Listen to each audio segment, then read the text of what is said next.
प्रकाश शुक्ला ये कहा जाता है उसके लिए।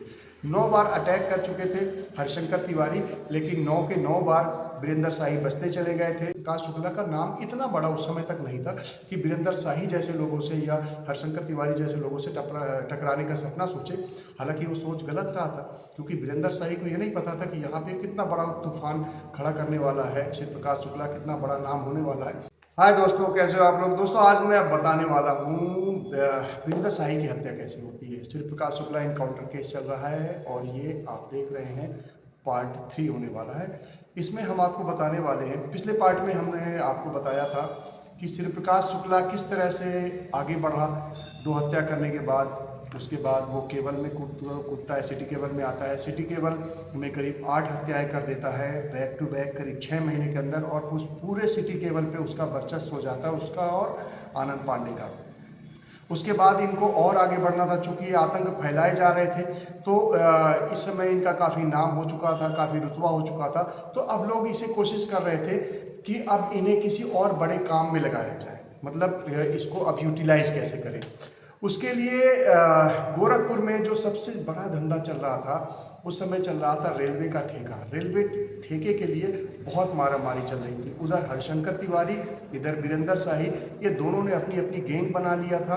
दोनों नेता थे, दोनों विधायक हो चुके थे। 6 बार हरिशंकर तिवारी जीत चुके हैं, 2 बार वीरेंद्र शाही जीत चुके हैं, अपना अपना इलेक्शन जीत चुके हैं, अलग अलग सीट से लड़ते हैं लेकिन दोनों जीत चुके हैं। और हरिशंकर तिवारी तो मिनिस्टर भी रह चुके हैं। तो दोस्तों कुल मिला के अब ये वहाँ पे सिर्फ 2 ही गुट थे, तीसरे गुट की एंट्री नहीं हो पा रही थी। इधर पवन पांडे थे, पवन पांडे शिवसेना के नेता थे। पवन पांडे भी एंट्री करना चाह रहे थे कि यार मेरी किसी तरह से एंट्री हो जाए रेलवे के ठेके में, क्योंकि पता था कि रेलवे का ठेका वो काफ़ी प्रॉफिटेबल है, पैसे वाला है।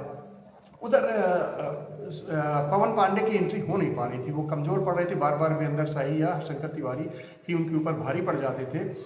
तो इधर ये सोचा कि देखिए इसमें 2 थ्योरी है। एक तो ये कहा गया है कि पहली बात तो उधर से बिहार कनेक्शन जब निकल के आया तो बिहार में वो चाह रहे थे, मतलब सूरज भान सिंह चाह रहे थे कि उनकी भी एंट्री हो जाए, क्योंकि सिर्फ पैसे वाली मलाई वाली को वो थी, तो हर कोई जो इसमें एंट्री करना चाह रहा था। और नॉर्दर्न रेलवे का जो हेड ऑफिस था वो गोरखपुर में था, वहीं से सारे ठेके वगैरह बटा करते थे। अब उसमें एंट्री करने के लिए सारे परेशान थे। तो एक थ्योरी के हिसाब से भाई उधर जब एंट्री नहीं पा रहे थे तो वो सूरज भान सिंह ने सोचा कि यार कोई लोकल बंदे को पकड़ा जाए और जिसके ऊपर से हम आगे का गेम करें। इसके लिए कहा जाता है कि हरिशंकर तिवारी ने सजेस्ट किया था नाम, लेकिन ये थ्योरी थोड़ा सा कमज़ोर नज़र आती है।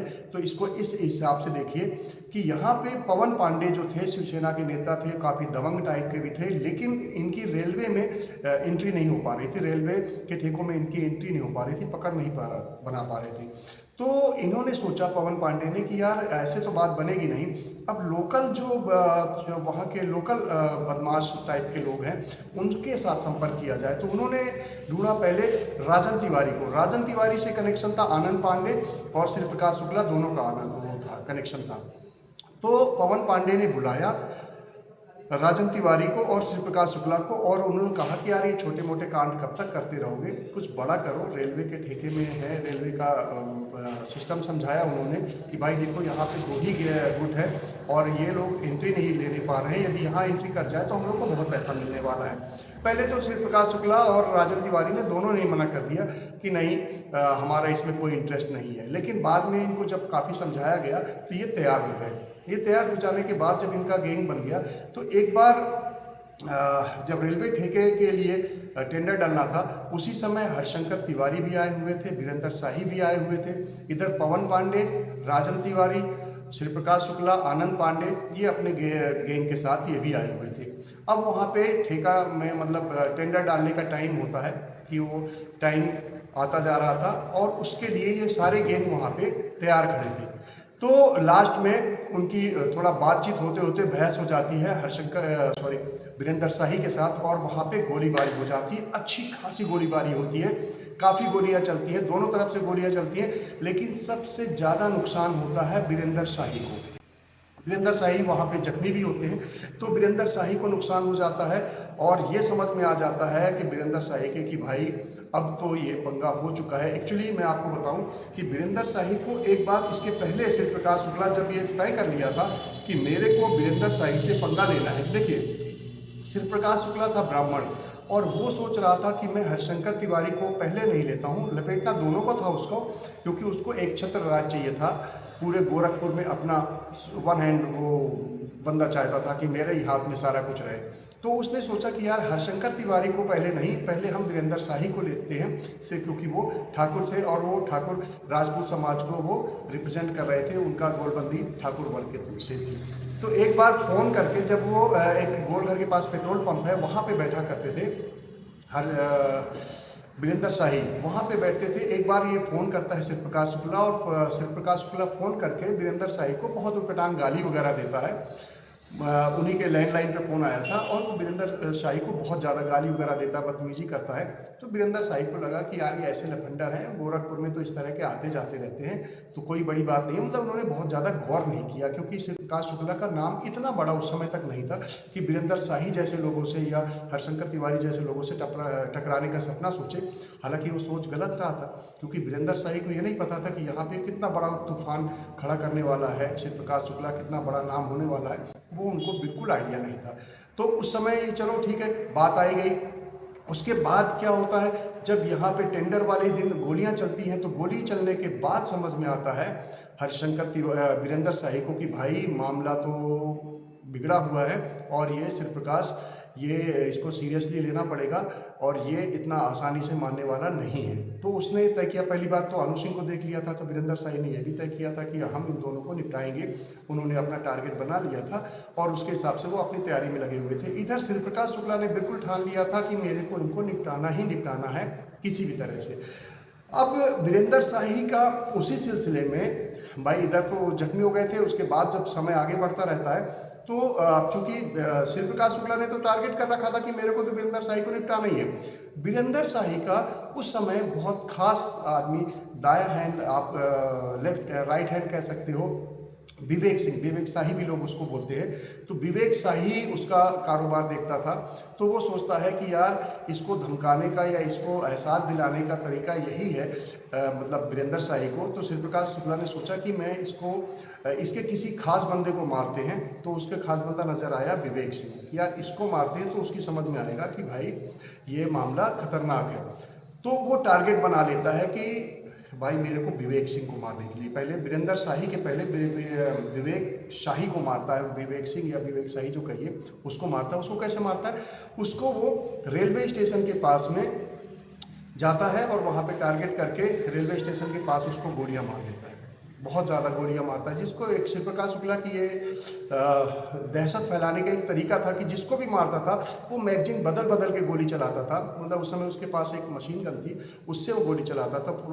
.45 की पिस्टल और मशीन गन से वो फायर करता था उसको, मतलब मैगजीन बदल बदल के फायर करता था। और झोले में वो गोलियों का तो बिल्कुल भर के रखते थे, इतना ज़्यादा कि वो मतलब किसी को मारे तो ऐसे जो भी नॉर्मल किसी की भी हत्या 1-2 गोली में हो जाती, लेकिन उसको दहशत फैलाने के लिए वो 100 गोली के आसपास तो मारता ही मारता था। तो विवेक सिंह को भी उसने बहुत खतरनाक तरीके से मारा। और सोचिए मतलब छोटी उम्र थी लेकिन खतरनाक सोच कितनी, कि इतना बिंदास कितना था। वहाँ से हत्या करने के बाद हत्या करके चला जाता है। उधर पुलिस आ जाती है, जांच करने लग जाती है।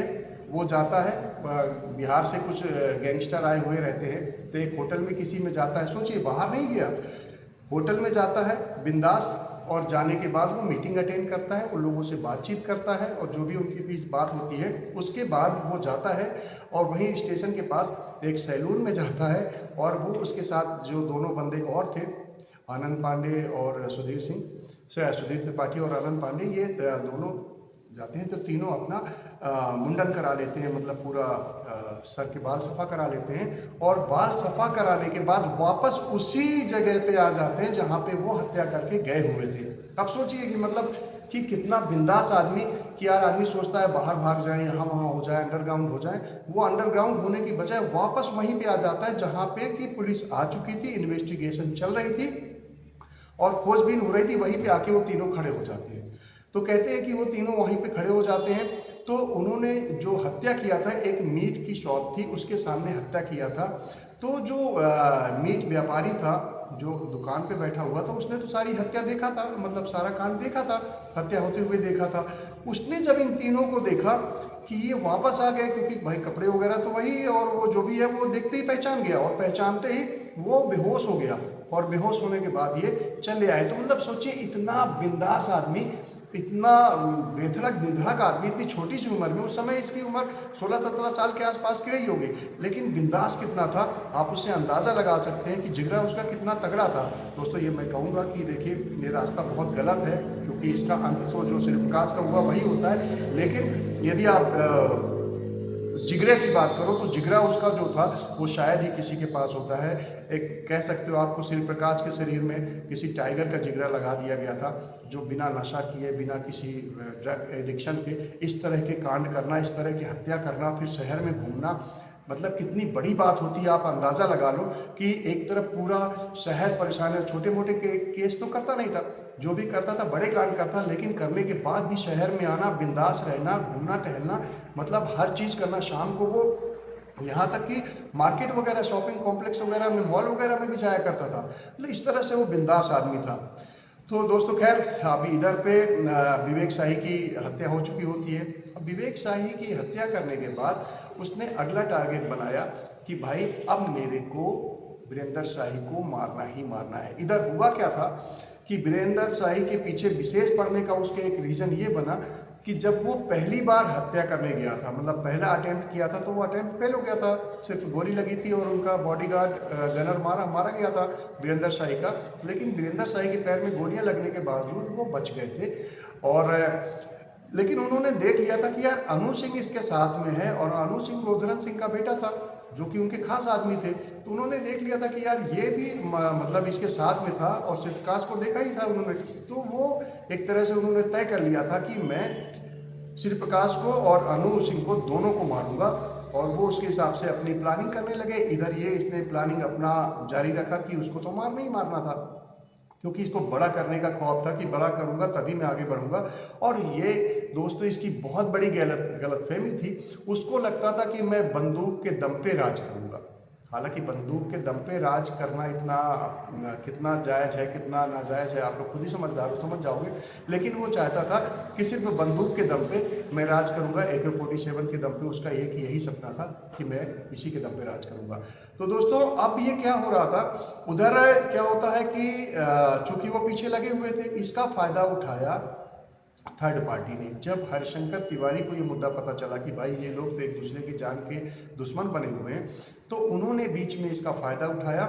और अन्नू सिंह एक बार बिहार किसी कोई ठेका लेने के चक्कर में वो गया हुआ था। तो जब वो बुलेट से जा रहा था, तो हरिशंकर तिवारी ने किसी पांडे गुरु को बोल करके वहाँ पे बम फेंकवा दिया अन्नू सिंह के ऊपर, और वो बम से उसकी हत्या हुई।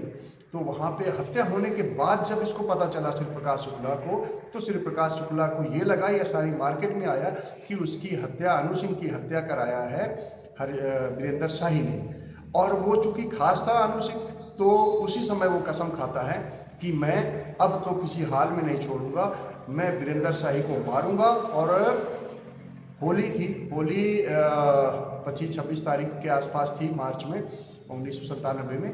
तो वो उसने तय किया था कि मैं होली के पहले इसको मारूंगा।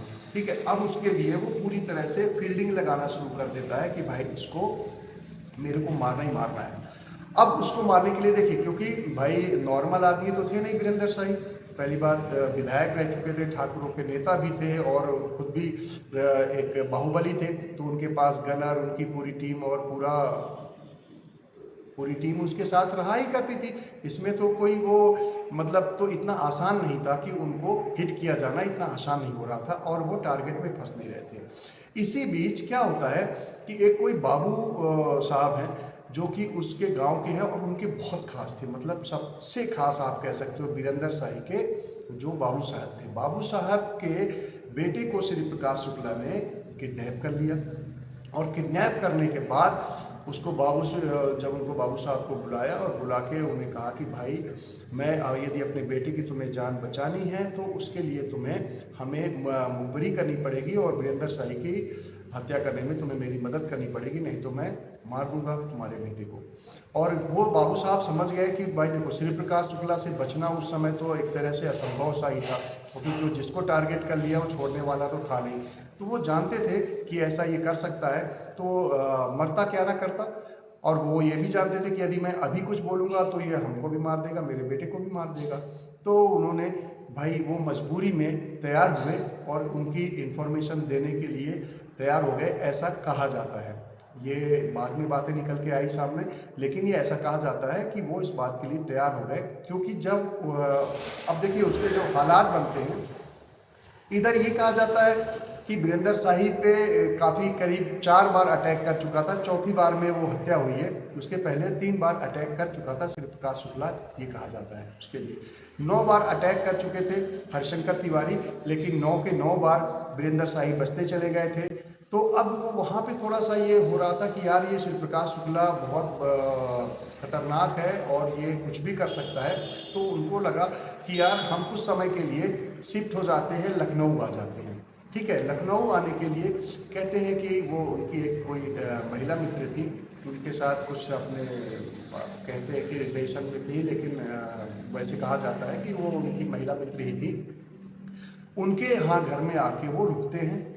तो मतलब जो उनको, चूँकि इन लोग को तो गेस्ट हाउस अलाउ रहता है, तो गेस्ट हाउस में पूरे अपने गनर, पूरी टीम और वहीं पे छोड़ देते हैं और वो अकेले जाते हैं।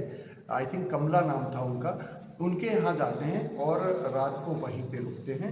इधर थे अकेले, ना गनर था, ना बॉडीगार्ड था, ना कोई कुछ भी, कोई भी नहीं था, अकेले थे।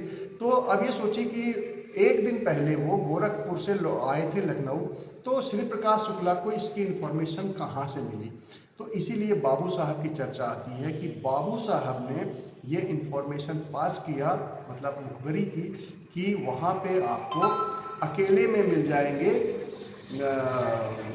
वीरेंद्र शाही, आपको अकेले मिलेंगे बिना किसी गनर के और बड़े आसानी से टारगेट आपका बन सकते हैं। तो उन्होंने इन्फॉर्मेशन दे दिया कि वहाँ पे गए हैं। अब सोचिए भाई, उनकी इन्फॉर्मेशन जब तक यदि नहीं मिली होगी तो श्री प्रकाश शुक्ला को उनके घर का पता कैसे चलता, उसको रास्ते का पता चलता, उसको कैसे पता चलता कि ये स्कूल जाने वाले हैं और क्या क्या होने वाला है। क्योंकि स्कूल में जो स्कूल थी उस दिन 31 मार्च का दिन था, 31 मार्च 1997 को सुबह सुबह उस दिन 31 मार्च को रिजल्ट निकलता है। और रिजल्ट लेने के लिए सारे बच्चे स्कूल में आए हुए थे। ब्लूबेल स्कूल, सॉरी स्टार करके कोई नाम है स्कूल का, थोड़ा सा मैं मिस कर रहा हूँ। तो वहाँ पे जब स्कूल के बच्चे आए हुए थे अपना रिजल्ट लेने के लिए, उसी समय सुबह 7-8 बजे के आसपास वीरेंद्र शाही अपनी महिला मित्र या उनकी जो भी रिलेटिव कह लीजिए आप उन्होंने, और एक बच्चा के साथ में वो उसका रिजल्ट लेने के लिए स्कूल में जाते हैं। स्कूल जा रहे होते हैं, उसी समय श्री प्रकाश शुक्ला वहाँ पे आ जाता है। श्री प्रकाश शुक्ला से पहले उनको मार के गिरा देता है। उसके बाद थोड़ा बहुत इनकी आपस में झूमा झटकी भी होती है और श्री प्रकाश शुक्ला फिर पिस्टल निकालता है। और पिस्टल निकाल के, पिस्टल क्यों आप कहोगे कि ये AK-47 से वहाँ पे फायर किया था। करीब 110 गोलियाँ मारा था। मतलब उसने मारने का पैटर्न बड़ा अजीब था। पहले गोलियाँ मारा और मैगजीन बदल बदल के मारा, फिर मारने के बाद थोड़ा दूर चला गया, मतलब मारने के बाद वो गिर गए, पहली गोली लगी वो गिर गए, गिरने के बाद वो गोली चलाया। उसके बाद कंफर्म करने के लिए उनको पलट के देखा कि ये जिंदा है कि मर गया। फिर वो जाने लगा। फिर उसको गुस्सा आई, क्योंकि गाली तो बहुत देता था, उसका पगला तो जाता था वो। तो फिर आया कि यार ये सारा घूरता बहुत ज़्यादा था, तो उसकी आँख में गोली मारी। फिर वो बोले कि सारा गाली बहुत देता था, तो उसके मुंह पे लगा के फिर वो 8-10 फायर उसके मुंह में किए। फिर वो देखे कि अरे इसका दिल किधर है, तो पहले लेफ्ट में मारे। फिर उसको ये भी पता नहीं था कि लेफ्ट में दिल है या राइट में है। तो उसके जिधर भी समझ में आया उसके दोनों साइड उसने 5-5, 10-10 गोलियां, मतलब कुल मिला के 110 से ज़्यादा गोलियां वीरेंद्र शाही को मारा। कंफर्म किया, क्योंकि ये छोटा मोटा कांड नहीं था। वीरेंद्र शाही बाहुबली थे, विधायक भी थे, नेता भी थे, और काफ़ी पॉपुलर थे बाहुबली होने के साथ साथ। इसलिए एक ये बड़ा कांड था, वो भी लखनऊ जैसे शहर में, स्कूल के सामने, भरे मार्केट में, एक नामी स्कूल के सामने जहाँ बच्चे भी थे। अब ये बच्चों का ये हालत था कि वो हत्या देखने के बाद कई बच्चे तो बेचारे बिल्कुल डिप्रेशन में चले गए थे और उनका बहुत बुरे हालत हो गए थे। तो वो बहुत बड़ा कांड हो गया था और इसी के साथ पे पूरे पेपर में छा गया। और श्री प्रकाश शुक्ला वहाँ से फिर इतना बड़ा नाम हो गया कि वो अब पूरी दुनिया, मतलब पूरे जहाँ पे भी श्री प्रकाश शुक्ला का नाम आ जाता था, उस लोगों की सांसें रुक जाती थी। वो जिसको भी फ़ोन कर दे, जिसको भी रैंसम के लिए, पैसे के लिए जो भी बोल दे, कोई मना करने की सोचता ही नहीं था। इतना बड़ा नाम हो चुका था, क्योंकि इतनी बड़ी हत्या करने की कोई सोच भी नहीं सकता। जिस तरह से मारा गया था वीरेंद्र शाही को, इस तरह से कोई सोच नहीं सकता कि इतनी जघन्य हत्या इतनी खतरनाक तरीके से कोई कर सकता है, जो कि श्री प्रकाश शुक्ला ने कर दिया था। तो दोस्तों, यहाँ से श्री प्रकाश शुक्ला का एक नया ही रूप सामने आता है और वो बहुत बड़ा मतलब आप कह सकते हो कि उस समय सिर्फ उत्तर प्रदेश में एक ही नाम चल रहा था, वो था श्री प्रकाश शुक्ला। चलते हैं दोस्तों, फिर मिलेंगे दोस्तों। वीडियो कैसी लगी आपको जरूर बताइएगा कमेंट में। आप लोग कमेंट करते हैं तो हमें समझ में आती है हमारी दिशा सही जा रही है या गलत जा रही है, क्योंकि हम काफ़ी रिसर्च करके, काफ़ी वर्कआउट करके इसके ऊपर हम आपके ऊपर बिल्कुल जो फैक्ट स्टोरी है वो लाने की कोशिश कर रहे हैं। क्योंकि यहाँ पे 3-4 तरह की थ्योरियाँ हैं जितने लोग बताते हैं। देखिए, पुलिस की अपनी थ्योरी होती है। पुलिस में राजेश पांडे जी ने जो वर्चस्व बताया है, उनकी एक मजबूरी है कि जो पुलिसिंग हुई है उसी के अंतर्गत, और उसमें कुछ रिस्ट्रिक्शंस भी होते हैं, तो सारी चीज़ों को डिस्क्लोज नहीं कर सकते। और वो अपनी पुलिस वाली जो कार्रवाई है उससे ज़्यादा आगे पीछे जाके वो बता नहीं सकते।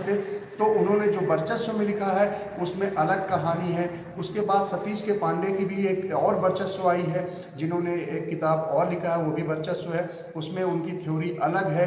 शोएब इलियासी ने इनके ऊपर काफ़ी अच्छा वर्क किया है, तो शोएब इलियासी की अपनी थ्योरी अलग है और इधर ज्ञानेश्वर की थ्योरी अलग है। तो 4 लोग जो मुखर वो कर करके इधर, मतलब राजेश पांडे तो एसटीएफ में ही पार्ट थे, तो इनकी 4-5 लोगों की थ्योरियाँ अपनी अलग अलग है। लेकिन इनके बीच से जो सॉलिड स्टोरी है, जो इनकी सारी स्टोरी को बिल्कुल श्रृंखला में आती है, वो स्टोरी हम आपको जो फैक्ट के करीब है, बिल्कुल फैक्ट है, वो ही हम आपको बताने की कोशिश करते हैं। जिसमें से कि पुलिसिंग भी शामिल है और बाहर क्या होता है, पर्दे के पीछे क्या होता है, कैसे प्लानिंग बनती है, क्या क्या होता है, वो सारी स्टोरी हम आपको क्लियर कट बताने की कोशिश करते हैं। दोस्तों, ये वीडियो आपको कैसी लगी कमेंट में ज़रूर बताइएगा। यदि वीडियो पसंद आएगी तो वीडियो को लाइक कर लीजिएगा, चैनल को सब्सक्राइब कर लीजिएगा और हो सके तो शेयर भी कर दीजिएगा, क्योंकि अभी तो ये सिर्फ शुरुआत है। अभी ये 3rd एपिसोड है। आगे श्री प्रकाश शुक्ला ने करीब 86 मर्डर किए हैं और उनकी लगभग सारी स्टोरियां ही बताने लायक है, क्योंकि श्री प्रकाश शुक्ला ने कोई रिक्शे वाले को या रेडी पटरी वाले को कभी नहीं मारा। जब भी मारा है किसी बड़े नाम को मारा है, या तो बाहुबली था, या तो नेता था, या तो वो कोई पुलिस ऑफिसर था। मारा है जिसको, वो बड़े बड़े को ही मारा है। तो दोस्तों, बहुत इंटरेस्टिंग होने वाली स्टोरी आगे काफ़ी कुछ। ये देखिए, एक्चुअली श्री प्रकाश शुक्ला की इमेज 2 तरह की है। एक तो उसके जो चाहने वाले हैं, जो उसके फैन फॉलोअर हैं, वो उसको हीरो की तरह से देखते हैं, क्योंकि शुरुआत लोग मानते हैं कि उसकी बहन की हत्या की वजह से हुआ और इस वजह से मजबूरी से वो आया था। और एक बात उसमें बहुत अच्छी थी कि वो अपने दोस्तों के लिए जान लेने और जान देने में भी बिल्कुल नहीं डरता था। तो जो अपने लोगों के लिए उसकी एक छवि आप कह सकते हो कि काफ़ी रॉबिन हुड वाली छवि भी थी। तो उसके फैन फॉलोअर बहुत ज़्यादा हैं और अभी भी उसकी कहानियों को बहुत इंटरेस्ट से सुनते हैं, बड़े दिल लगा के सुनते हैं। तो दोस्तों, यदि आप लोग का भी इंटरेस्ट है तो आप बने रहिएगा, आपको बहुत सॉलिड स्टोरी इसमें आने वाली है। चलते हैं दोस्तों, फिर मिलेंगे। बाय दोस्तों, राधे राधे।